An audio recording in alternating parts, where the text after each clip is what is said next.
ప్రభువులు ప్రియులారా, ఈ దినము మార్కు సువార్త 4వ అధ్యాయము 35 నుండి 41 వచనాలు దేవుని వాక్యాన్ని మనం చదువుకున్నాం.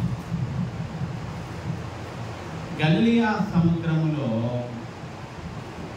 తుఫానులు అనేవి సాధారణంగా వస్తాయి.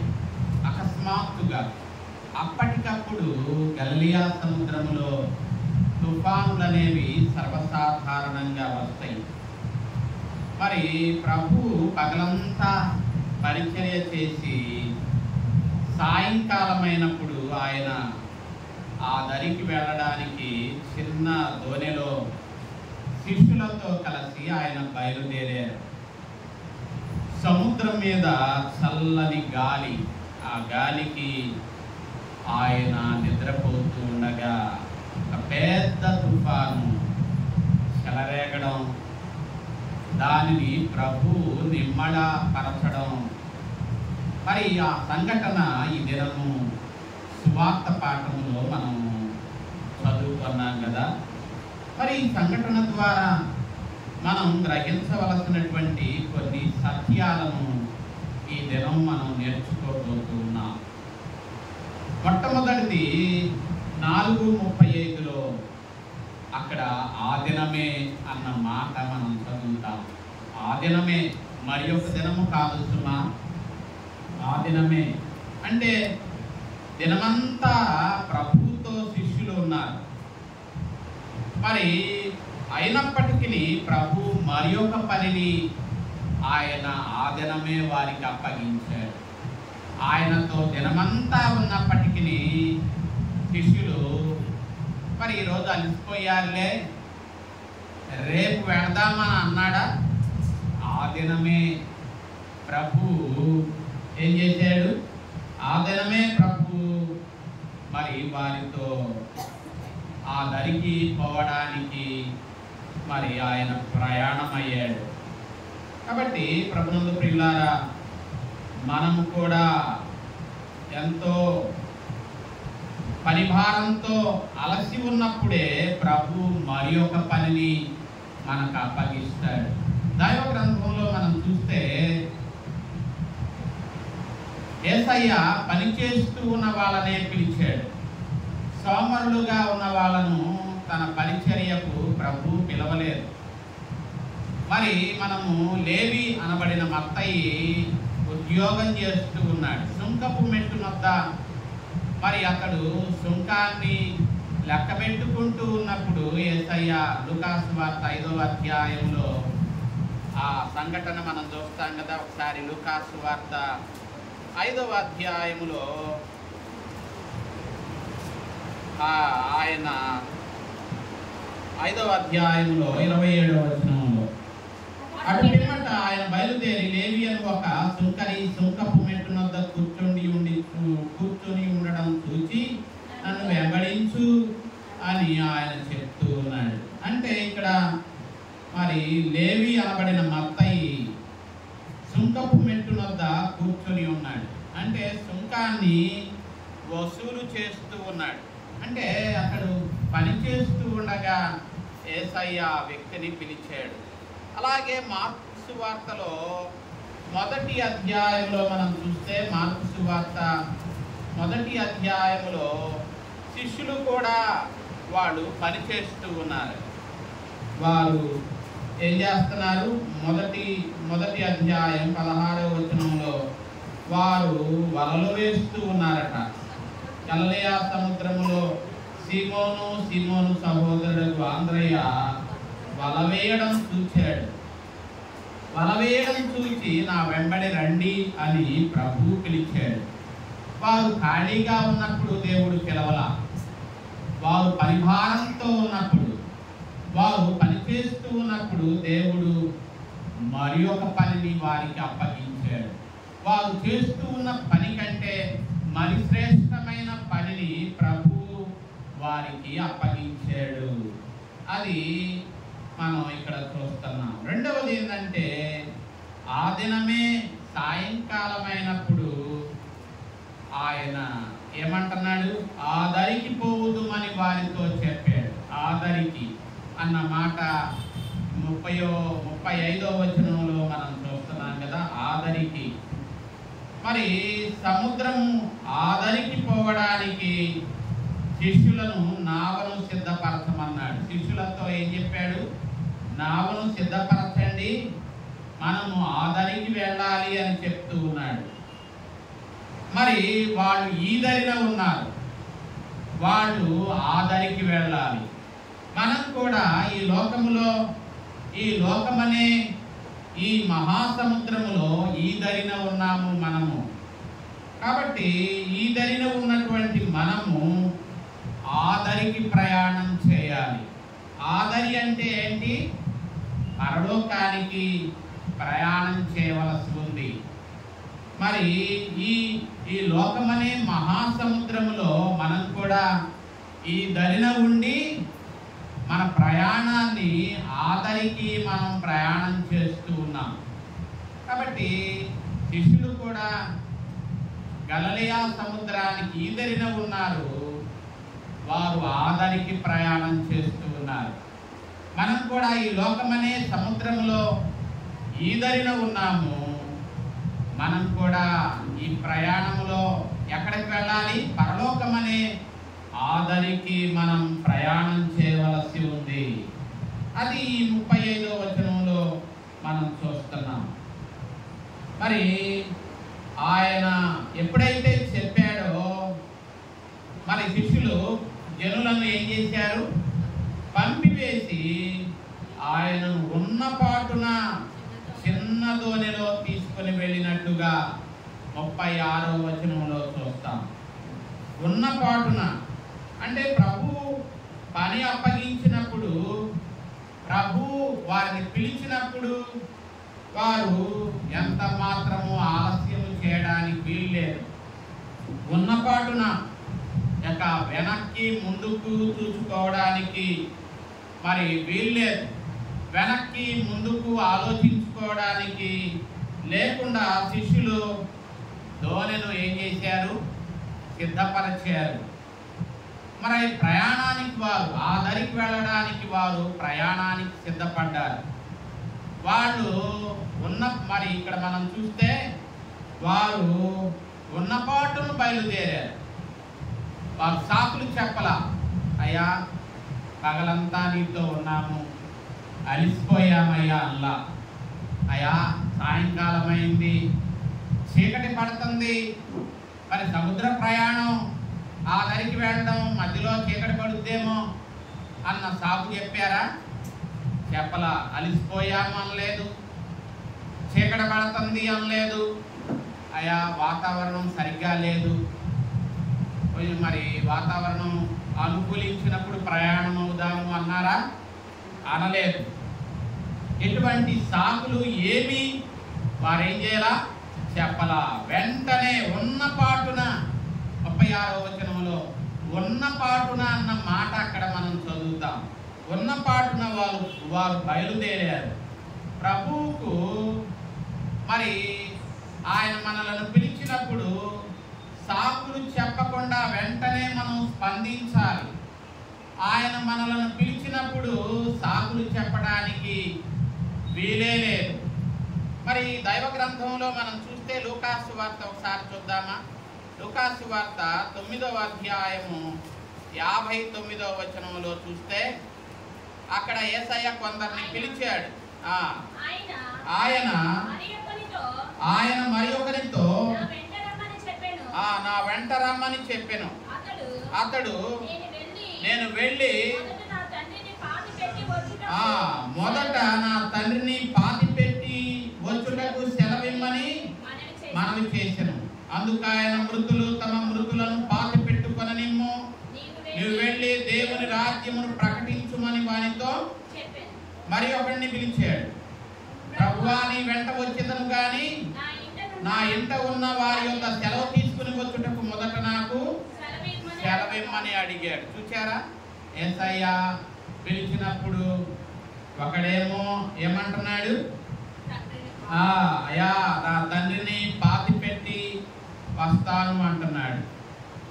మరి ఒకడు అంటున్నాడు, అయ్యా నా ఇంట సెలవు తీసుకుని వస్తానయ్యా అంటున్నాడు. యేసయ్య మనల్ని పిలిచినప్పుడు మనము సాకులు చెప్పకూడదు. మనం ఉన్నపాటునే ఏం చేయాలా? బయలుదేరాలి. మరి ఇప్పుడు 3 విషయాలు మనం నేర్చుకున్నాం. ఒకటి, ఆ దినమే వాళ్ళు బయలుదేరారు. రెండవది, ఆదరికి వాళ్ళు ప్రయాణమయ్యారు. మూడవది, యేసయ్య వారికి చెప్పిన వెంటనే ఉన్నపాటునే వారు ప్రయాణానికి సిద్ధపడ్డారు. నాలుగవది 36వ వచనంలో మనం చూస్తే వారు ప్రయాణించే దోణె ఎంత పెద్దదంట? చిన్న దోణె. 36వ వచనంలో ఆ దోణె ఎటువంటిది? పెద్ద దోణె కాదు, చిన్న దోణె. మరి సముద్రము పెద్ద సముద్రం. వాళ్ళు ప్రయాణించే దోణె చాలా చిన్నది. సముద్రంతో పోల్చుకుంటే దోణె ఎంత చిన్నదండి, చాలా చాలా చాలా చిన్నది. వారు ప్రయాణించే దోణె చాలా చిన్నది. మరి దీని ద్వారా మనం ఏం నేర్చుకుంటున్నాం? ఈ లోకము మహాసముద్రం లాంటిది. ఈ లోకము ఎటువంటిది? మహాసముద్రము లాంటిది. దానిలో మనం ప్రయాణించే దోణె అనే జీవితం చాలా చిన్నది. ఈ మహాసముద్రం అనే ఈ లోకములో మనం ప్రయాణించే దోణె అనే మన జీవితం అనేది చాలా చిన్నది. సముద్రంలో దోణెకు ఎన్నో ప్రమాదాలు సంభవిస్తాయి కదా. చిన్న దోణె లాంటి మన జీవితానికి ఈ లోకంలో ఈ లోకమనే సముద్రంలో ఎన్నో సమస్యలు వస్తాయి. ఏమండి, ఇక్కడ మనం చూస్తే మార్కు సువార్తికుడు ఏం రాశాడంటే ఒక మార్కు సువార్తికుడే రాశాడు ఈ మాట. 37వ వచనంలో, ఆయన ఉన్న దోణె మీద అలలు కొట్టినందున. 37వ వచనంలో ఆ మాట చూస్తాం కదా. ఏ దోణె మీద? 36వ వచనంలో ఆయన వెంబడి మరికొన్ని దోణిలు వచ్చినాయి. కానీ అలలు ఆ మరికొన్ని దోణిల మీద పట్టలేదు సుమా. ఏ దోణి మీద కొట్టినాయి? ఆయన ఉన్న దోణి మీదే కొట్టినాయి అలలు. చాలాసార్లు శ్రమలు అనేవి మన జీవితం అనే దోణికే పడతాయి. కష్టాలు ఎవరికి వస్తాయి? మనకే వస్తాయి. నీతిమంతునికి కలుగు ఆపదలు అనేకములు. వాటన్నింటి నుండి ఆయన ఏం చేస్తాడు? విడిపిస్తాడు. మన జీవితంలో కూడా కష్టాలు వస్తాయి. మరి ముఖ్యంగా ఆయనను వెంబడిస్తూ ఉన్నప్పుడు మనకు శ్రమలు వస్తాయి. యోబు భక్తుడే కదండి, యథార్థవంతుడు, న్యాయవంతుడు, చెడుతనాన్ని విడిచిపెట్టినవాడు, దేవుని యందు భయభక్తులు కలిగిన వాడు. అటువంటి యోబుకే ఏమొచ్చినాయి? శ్రమలు వచ్చినాయి. మరి బైబిల్లో మరి మనం చూస్తే పౌలు నేను ప్రభువుని పోలి నడుచుకున్నాను, మీరు నన్ను పోలి నడుచుకోండి అని చెప్పినటువంటి పౌలుకే ఏమొచ్చినాయి? కష్టాలు రాలేదా? చెరసాల్లో వేయబడలేదా? బెత్తాలతో కొట్టబడలేదా? ఉపవాసాలు ఉండలేదా? రాళ్లతో కొట్టబడలేదా? ఎన్ని శ్రమలు! కాబట్టి ప్రభునందు ప్రియులారా, శ్రమలు ఎవరికి? ఆయన ఉన్న దోణి మీదే అలలొచ్చినట్లుగా మన జీవితాలకు శ్రమలు, శోధనలు వస్తాయి. కాబట్టి శ్రమ దినమున మనం ఏం చేయకూడదు? కృంగిపోకూడదు. శ్రమలో ఆయన మనతో ఉన్నాడన్న విషయాన్ని మనం ఏం చేయకూడదు? మర్చిపోకూడదు. దానియేలు, షద్రక్, మేషక్, అబేద్నెగోలు ఏమంటే శ్రమలు రాలేదా? దానియేలు గురించి అతడు దేవుని యందు భయభక్తులు గలవాడు. దానియేలు మరి అతడు ఏం చేయబడ్డాడు? దేవుని నిమిత్తం సింహాల బోల్లో వేయబడ్డాడు. మరి షడ్రక్ మేషక్ అబేద్నెగోలు ఎక్కడ వేయబడ్డారు? ఎక్కడ? అగ్నిగుండంలో. అంటే వాళ్ళు ఏమైనా తప్పు చేశారా? చేయరా. వారు దేవుని యందు భయభక్తులు గలవారు. దేవుని ప్రతిమకు కూడా వారు ఎంత మాత్రం మొక్కడానికి ఇష్టపడాల. ఒకవేళ అగ్నిగుండంలో పడద్రోయబడడానికైనా ఇష్టపడ్డారు, కానీ ఆ ప్రతిమకు నమస్కారం చేయడానికి ఇష్టపడాల. అంటే వాళ్ళు కారణం చేత దేనిలో వేయబడ్డారు? అగ్నిగుండంలో. దానియేలు దేవుని ఆత్మ కలిగినటువంటి వాడు దానియేలు. అటువంటి దానియేలు ఎక్కడ వేయబడ్డాడు? సింహాల బోనులో. కాబట్టి ప్రభునందు ప్రియులారా, భక్తులకు శ్రమలు రాకుండా ఉండవండి. దేవునిని యథార్థంగా మనం వెంబడిస్తూ ఉన్నప్పుడు మనకు శ్రమలు రాకుండా ఉంటాయా? మరి యోబు గ్రంథంలో ఒక మాట ఉంది, భూమి మీద నరుల కాలము యుద్ధకాలమే. యోబు గ్రంథం 7:1 మనం ఆ మాట చూస్తాం. నరుల కాలము భూమి మీద యుద్ధకాలము కాదా అంటాడు. ఆ ఒక మాట చాలు. మన కాలము ఏ కాలం? భూమి మీద యుద్ధకాలం. మనము యుద్ధం చేయాల, పోరాటము చేయాల. ఎందుకంటే శ్రమలు మనలను చుట్టుముడతాయి. యోబును శ్రమలు చుట్టుముట్టిని, పౌలును శ్రమలు చుట్టుముట్టిని, దానియేలును, షడ్రక్ మేషక్ అబేద్నెగోలను చుట్టుముట్టిని. భక్తులందరూ శ్రమల గుండా వెళ్ళిన వారి. అందుకని అంటాడు హెబ్రీ పత్రికలో 12లో, ఇంత గొప్ప సాక్షి సమూహము మేఘము వలె మనలను ఆవరించి ఉన్నందున విశ్వాసమునకు కర్తయు దానిని కొనసాగించువాడునైన యేసు వైపు చూచుచూ మన ఎదుట ఉంచబడిన పందెములో ఓపికతో ఏం చేద్దాం? పరుగెత్తుదాము అంటాడు. కాబట్టి ప్రభునందు ప్రియులారా, మరి చిన్న దోణెకు పెద్ద అల వచ్చి కొట్టిందంట. ఏమండి? సముద్రపు అల ఎంత పెద్ద అల! ఆ అలకి ఆ దోణె ఏమైనా ఏమండి, ఆ అలతో పోల్చుకుంటే దోణె చాలా చిన్నది. అయినప్పటికీ ఒక్కోసారి ఒక్కోసారి అలలు ఏం చేస్తాయి? దోణెలను ముంచి వేస్తాయి కదా. సముద్ర ప్రయాణం చాలా ప్రమాదకరమైనటువంటి ప్రయాణం. నేను మొట్టమొదటిగా బైబిల్ ట్రైనింగ్ చేస్తూ నాకు ఒక స్నేహితుడు ఉన్నాడు ఐలాండ్లో. అంటే కృష్ణానది పాయలుగా సముద్రం కలిసే ఆ పాయల మధ్య ఒక స్నేహితుడు ఉన్నాడు నాకు. నేను బైబిల్ ట్రైనింగ్ చేస్తున్నప్పుడు ఆ స్నేహితుడు, నేను బైబిల్ ట్రైనింగ్లో ఉన్నా కాబట్టి నన్ను మా ఊరు చూపెడతాను రా అని తీసుకెళ్ళాడు. అది బస్సు ప్రయాణం. కొంత లెక్కేమో బస్సు ప్రయాణం, కొంత లెక్కేమో నీళ్ళల్లో ప్రయాణం.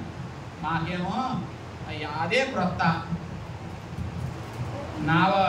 ధోనిలో అదే క్రొత్త.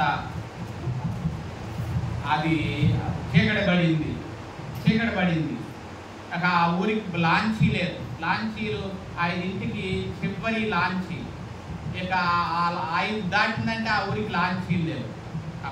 పాస్టర్ గారు అక్కడ మీటింగ్ జరుగుతుందో ఆ ఊరిలో సువార్త సభలు జరుగుతున్నాయి, మేము వెళ్ళాలా, మరి ఎట్లా వెళ్ళాలి అని అనుకొని పాస్టర్ గారు ఆ గొల్లలమోద అనే ఊరు ఉంది, ఆ ఊరు ఏటువటికి తీసుకెళ్ళారు. అక్కడ ఒక దోణె ఒక దానికి కట్టి ఉంది. అక్కడ ఒక రాయి, ఒక కర్రగా బాగారు. ఆ కర్రకి ఆ దోణె కట్టి ఉంది. పాస్టర్ గారు అన్నాడు, ఏం భయపడవాకండి, అది 7 ఆ టైం, రాత్రి వేళ 7 పౌర్ణమి. ఆ రోజు పౌర్ణమి, సముద్రం బాగా పోటు వచ్చే రోజు, బాగా నిండుగా ఉంది ఏరు. మరి మాకేమో తెడ్డు వేయటం రాదు, ఎలా తెడ్డు వేయాలో రాదు. పాస్టర్ గారు చెప్పాడు, తెడ్డు ఇట్లా వేయండి అన్నాడు. మాకు చేతగాని రీతిలో ఇక ఇదే పాట. నడిపించునావా నడి సముద్రమున దేవా అన్న పాట పాడుకుంటూ తెడ్డు ఎట్ట వేస్తున్నా కూడా తెలియదా. ఒక్కోసారి కరెక్ట్గా పడుతుంది, మన చేత కానీ పని కదా, తెడ్డు వేస్తా ఉన్నాం. అటు నుండి మైక్ వినపడుతుంది, పాటలు వినపడుతున్నాయి, స్వార్థ సభ ప్రారంభమైంది, మరి పాటలు వినపడుతున్నాయి, మరి తెడ్డు వేస్తూ ఉన్నాం. ఎట్లయితేనేమి గంట తర్వాతే ఆ దరికి వెళ్ళాం అండి. ఏమి చేతగాని మమ్మల్ని దేవుడు ఏం చేశాడు, క్షేమముగా ఆ దరికి ఏం చేశాడు, తీసుకువెళ్ళాడు. వాళ్ళు మేము అంత రాత్రుల్లో వెళ్ళేసరికి ఎట్ట వచ్చారన్నారు వాళ్ళు. ఆ భాస్కర్ అన్నాడు, ఎట్టాగో వీళ్ళ చేత ఏం చేశాను, షెడ్లే ఇంటి తీసుకొచ్చి ఆ పని ఎప్పుడు చేయవాక అసలు వాడు చేతగానోళ్ళు. ఈరోజు ఏమో పౌర్ణమి, ఏరు ఎట్టా ఉంది, నిండుగా ఉంది. ఏదన్నా జరిగితే ఏం జరిగితే ఏదన్నా జరిగితే మరి వాళ్ళకి ఈత రాదు, ఏమి రాదు, నిండుగా ఉంది సముద్రం. ఆ పౌర్ణమి నాడు పైకి ఎగదన్నుంది, నీళ్ళు నిండుగా ఉంది. చూసారు, అటువంటి పరిస్థితిలో నమ్మదగిన దేవుడు ఆ దరికి మమ్మల్ని ఏం చేశాడు, తీసుకువెళ్ళాడు. స్వార్థ సభల్లో పాల్పొందులు పొందేలాగా చేశాడు. ఇక్కడ కూడా వారు దోణి ఏం చేస్తున్నారు, దోణి ఆ చిన్న దోణి ఎక్కారు. యేసయ్య కూడా ఆ దోణిలో ఉన్నాడు. వాళ్ళు పుట్టుకతో వాళ్ళు జాలర్లు కదా, వాళ్ళు దోణిని నడిపిస్తూ ఉన్నారు. ఎంతలో ఏమొచ్చింది, ఇందాక చెప్పానే, గలిలయ సముద్రంలో తుఫాన్లు సర్వసాధారణంగా వస్తుంటాయి, అకస్మాత్తుగా వస్తాయి. అప్పటికప్పుడు మరి వాతావరణం తేడా వచ్చి అప్పటికప్పుడే తుఫాన్లు వచ్చేస్తాయి, పెద్ద తుఫాన్. వారున్నది చిన్న దోణి, అది అది సముద్రం. వారికి ఎదురైన సమస్య పెద్ద సమస్య ఏంటి, పెద్ద తుఫాన్, ఆ గాలి, ఆ వర్షం, మరి ఉవ్వెత్తున ఎగిసేటటువంటి అలలు, సముద్రము. అప్పటికప్పుడు ఏమైంది, బీభత్సంగా మారింది. మరి మానవ జీవితం అనే చిన్న దోణి లాంటి బ్రతుకు పైన పెద్ద తుఫాను అనేది వస్తుంది. మన జీవితంలో కూడా ఒక్కోసారి పెద్ద తుఫాను వంటి శ్రమలు మన జీవితాన్ని కూడా తాకుతాయి.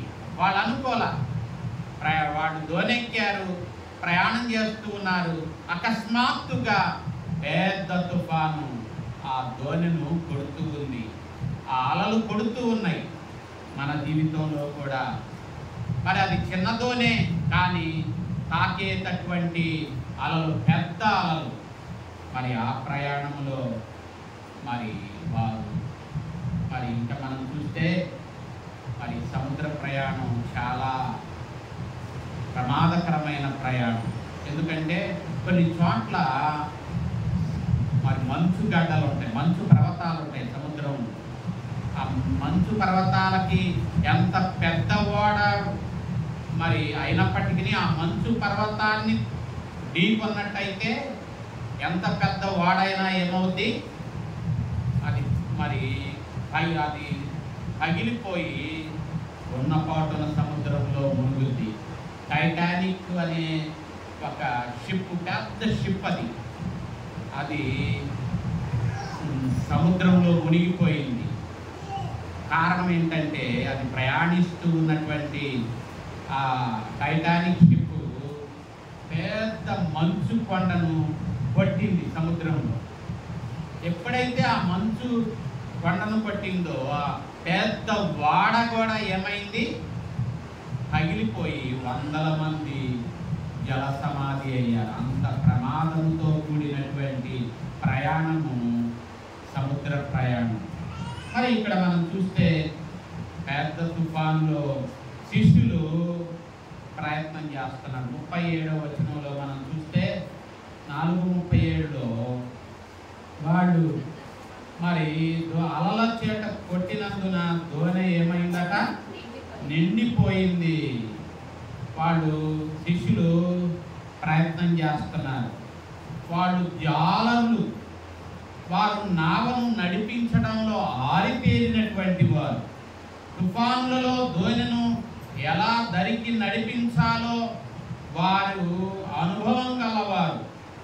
మరి అయినప్పటికీ వారి అనుభవం, వారి ప్రయత్నాలు వారిని అంత మాత్రము ఏం చేయలేదు?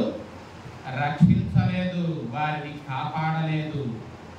దోణి అదుపు చేయాలి అని వారు ఎంత ప్రయత్నించినా అది వారికి సాధ్యము కాలేదు. కొన్నిసార్లు మన జీవితంలో కూడా కలిగే సమస్యలు మనంతటా మనం వాటిని పరిష్కరించుకోలేము, వాటి నుండి బయటపడలేము. వాటి నుండి బయటపడడానికి మనం ఒకవేళ ప్రయత్నించినా అది మనకు సాధ్యము కాకపోవచ్చు. మరి ఇక్కడ కూడా వీరు అనుభవం గలవారే, కానీ వారి అనుభవం ఎంత మాత్రము కూడా వారు ఆ తుఫాన్లో నుండి బయటపడేలాగు చేయలేకపోయింది. ఇంకా మనం చూస్తే బీభత్సమైనటువంటి ఆ తుఫాన్లో మనం చూస్తే యేసయ్య అట్టా ఉన్నాడు. 38వ వచనంలో ఆయన దోణి అమరమున తలగడ మీద తలవాల్చుకొని నిద్రించుచుండెను. చూచారా? బీభత్సమైనటువంటి తుఫాన్, భయంకరమైనటువంటి భయానకమైన తుఫాన్లో యేసయ్య ఎలా ఉన్నాడు? చాలా ప్రశాంతంగా ఉన్నాడు. శిష్యులు ఎలా ఉన్నారు? వారు ప్రశాంతంగా ఉన్నారా? వారు కేకలు పెడుతున్నారు. వారు మరి ఆ దోణిను మరి మునిగిపోకుండా కాపాడడానికి శత విధాలుగా దోణిలో ఉన్న శిష్యులందరూ ప్రయత్నిస్తున్నారు, కేకలు పెడుతున్నారు. కానీ యేసయ్య ఆ భీకరమైనటువంటి పరిస్థితిలో కూడా ప్రశాంతంగా ఉన్నాడు.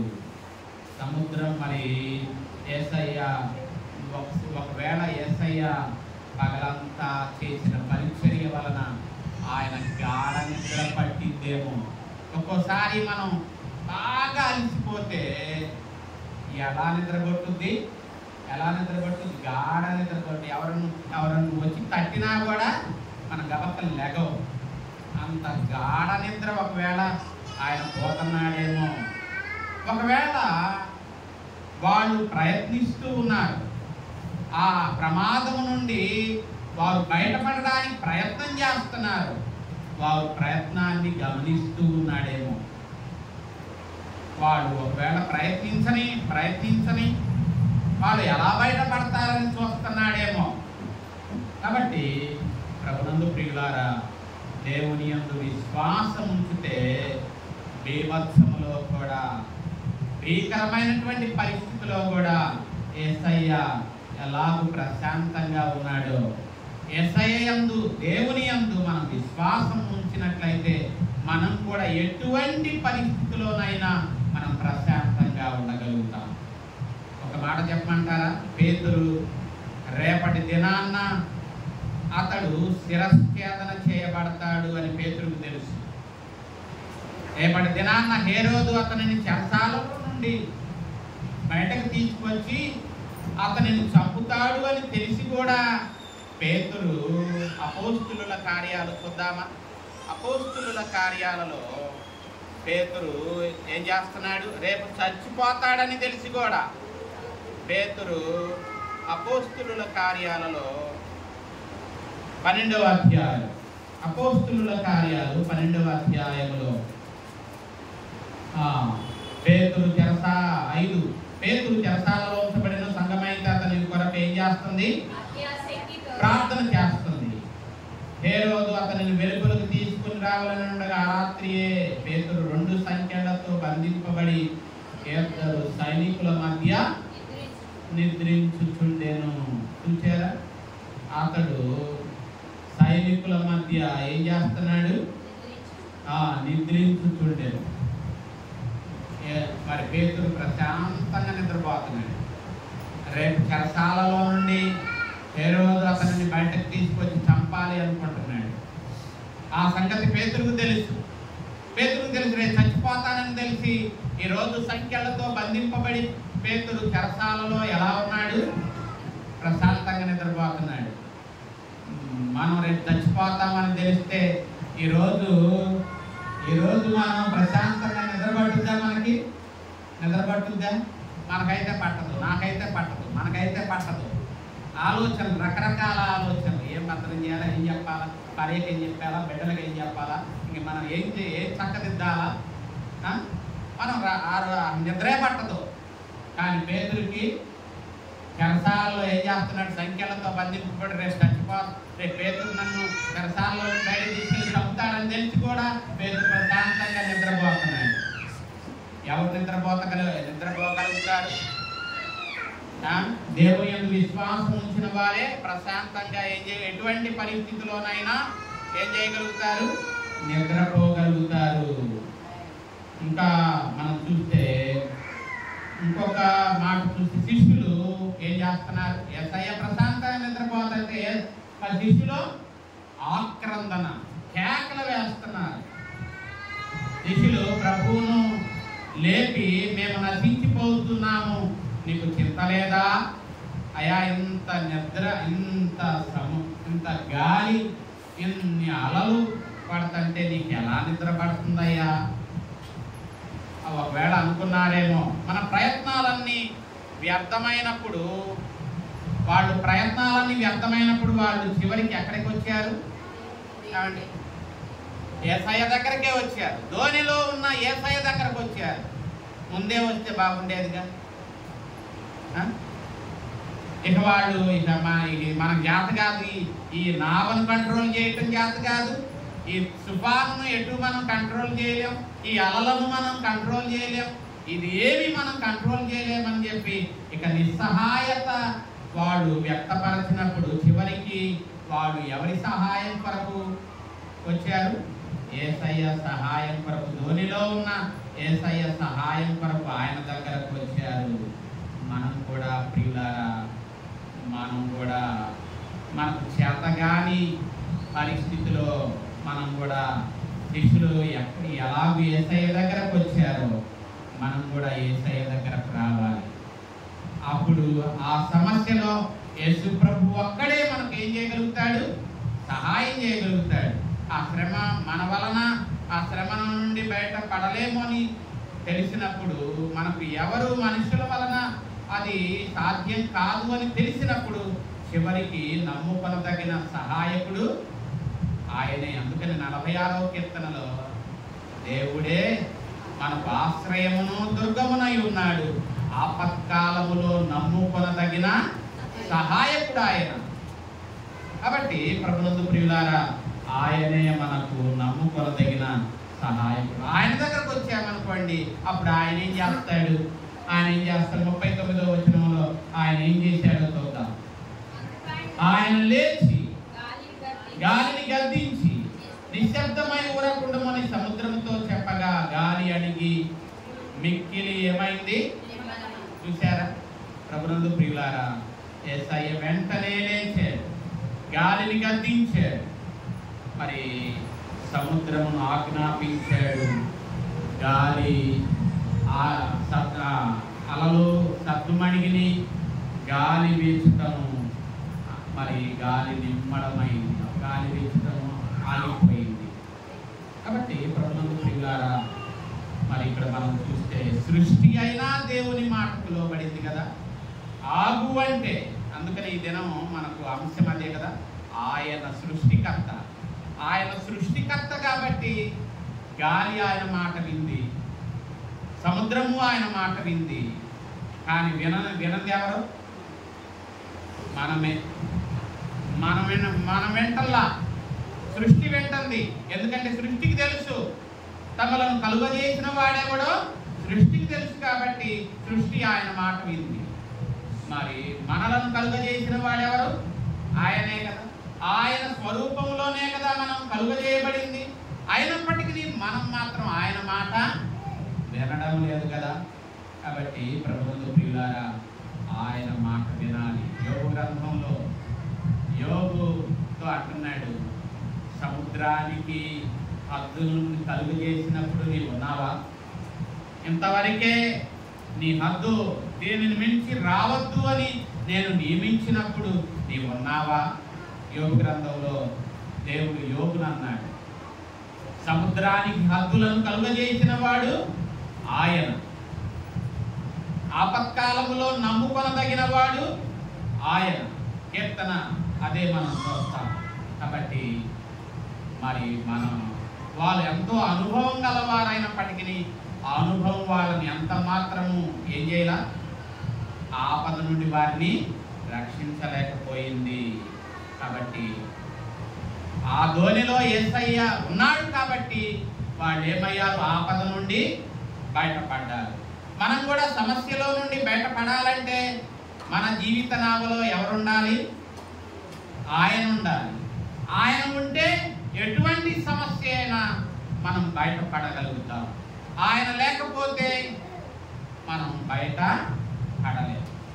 అది దినము మనం దేవుని వాక్యము ఇది మనం నేర్చుకుంటాం. మన జీవితంలో మన నావలో యేసయ్య ఉంటే అది ఎటువంటి మరి సమస్య అయినా ఆ సమస్యలో మనకు క్షేమాన్ని ఇవ్వగలవాడు.